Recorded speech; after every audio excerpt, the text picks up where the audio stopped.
Over the years, the effect of this dump site has eroded every dime invested here, leaving him completely vulnerable and now a shadow of what he once envisaged.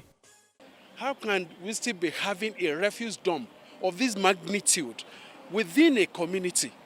For the past 9 years, I've been struggling with the Lagos State government over this, and nothing is done. Nothing is done. It's unfortunate. We're going to be 50 years in Lagos State. Oh, we're going to celebrate it. Will this be celebrated? Can we show this as a forefront of what we are celebrating of 50 years, where this is within community? You have a big general hospital by the side. What is your health like? You're going with one, what do you go back with how many?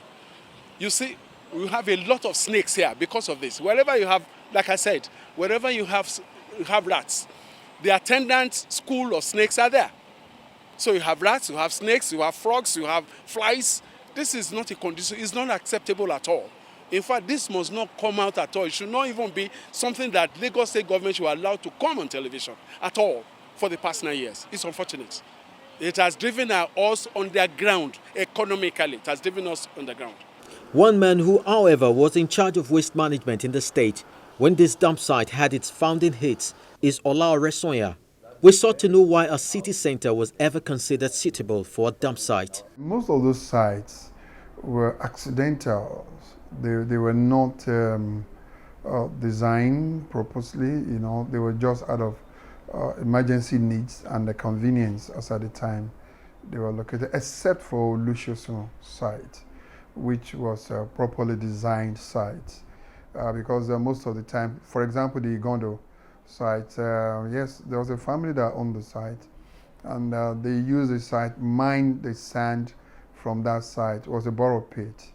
And after that degradation of mining the sand to a level there, they wanted to reclaim the land and use it for the family purpose again. But at that time too, LAWMA was growing, and that was in 1986, 87, when we brought in new trucks, and there was an expansion of service at LAWMA. And we needed an urgent location to dispose refuse around that area. The main dump around Agege, Limosho was Abule back then. And that was the time the community in Igando was developing. So that borrow pit was out of convenience. But it was designed, the whole idea then was to use it just for about less than 10 years. With the inflow of daily inflow of probably about 200 to 300 tons of refuse. It was a land that the original site was just about 2.5 hectares of land then, and we had to dump there. And we had about 4 different holes around that area, each one ranging between 2.5 hectares to 3 hectares to 1 hectare. So there were about 4 different holes around that area. So the first hole, by the time we finished it, with an inflow of 200 to 300 tons of waste every day, we moved to the second hole around the community, we reclaimed that land, and we moved to the second hole, and we moved to the third hole. And where you have right now, the third borrow pit. And I think that land should be about 3 to 3.5 hectares of land.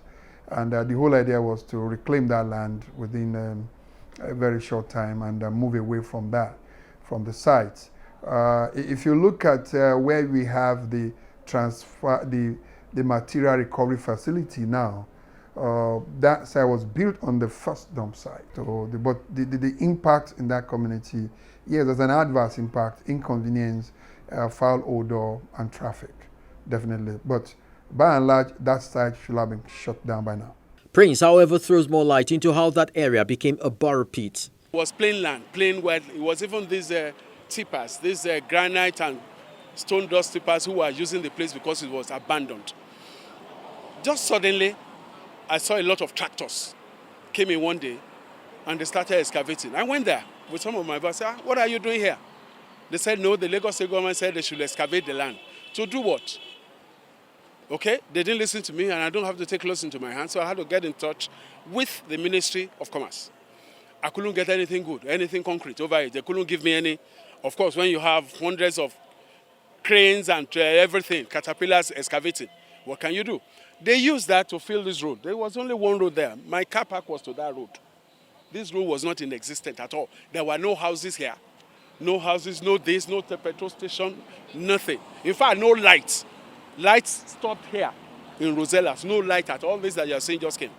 So they excavated the land to fill this road. That is what CCEC used to fill the road. Okay, when they finished that, I started seeing tons of trailers, refuse coming. Before then, I asked the Minister of Commerce what they wanted to do there. They said no, they were going to recycle plastics there, because I wanted to know the effect of what they would do there. They said they wanted to recycle plastics and that will not be any nuisance to us. Fine, if it's recycling plastic, there may be some noise, I assume, but if it's enclosed, the noise may be reduced. Okay? One day I just saw a lot of trailers, a lot of trucks bringing refuse. I went there again to stop them. This is not what the government said. Of course, you can't stop them again. Oh, go and meet LAWMA, go and do this. I wrote many letters to LAWMA. Please ask them. Oresonya is my friend. We became friends from this. When I say friends, we became known to each other. He was begging, I will soon leave. Oh, it's just it's an ephemeral thing. Within the 6 months and 1 year, we'll be out of that place. 6 months or 1 year. I've now turned to how many years? About 9 or 10 years now. It was even before Fashola came. It was before Fashola came that all this. And they're still there. And up to today, we're suffering. We are dying. One source of assurance that this nightmare may soon become a thing of the past is contained in this interview with the current LAWMA boss.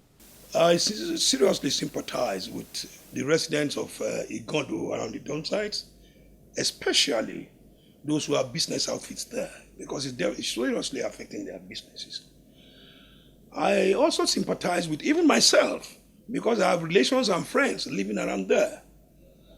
And I know it's not easy for you to live around where you believe your environment is not that healthy, the smell, but the truth is, the government of the state realizes this and has decided to close the dump site by the latest by the 27th of March, when the state will be celebrating its 50th anniversary. As a matter of fact, there's a committee set up for the closure of the dump sites. And the committee is being chaired by the Commissioner for Environment. So it shows how serious the government is about this closure. And I'm seizing this opportunity to plead with the people, the residents of Igando, those who have businesses there, schools, and those who have friends and relatives around there, to be a little patient with us. By May, the place will be closed up. And after the closure, the government will not fold its hands. We'll make sure that we'll take necessary steps to make the place habitable for everyone in the state, not just for the residents of the place, because it's part of the state and it belongs to all of us. It's been a harvest of words said, resaid, and unsaid. But what these Igando residents look forward to is words backed with action, so that they and some of their children born in this neighborhood may one day experience a breath of fresh air.